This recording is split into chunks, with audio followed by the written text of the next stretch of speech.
आणि एक महत्त्वाची बातमी समोर येते। एक फोनवर माझ्यासाठी पहाटेचा शपथविधी कार्यक्रम होऊ शकतो असं मोठं विधान शरद पवार गटाचे नेते जयंत पाटील यांनी केलेलं आहे।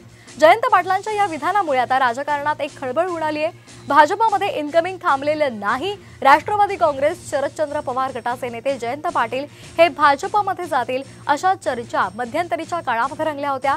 त्या चर्चा जयंत पाटलांनी आता फेटाळल्या होत्या, मात्र त्यांनी आता केलेल्या वक्तव्यामुळे नव्या चर्चा सुरू झाल्या आहेत। शेवटी आता त्यांच्या हे लक्षात आलं असेल की आपण चूक केली म्हणून आपण गेलो नाही, कारण की ते आले असते तर ते ज्येष्ठ नेते होते, साहजिक ते मंत्री झालेच असते।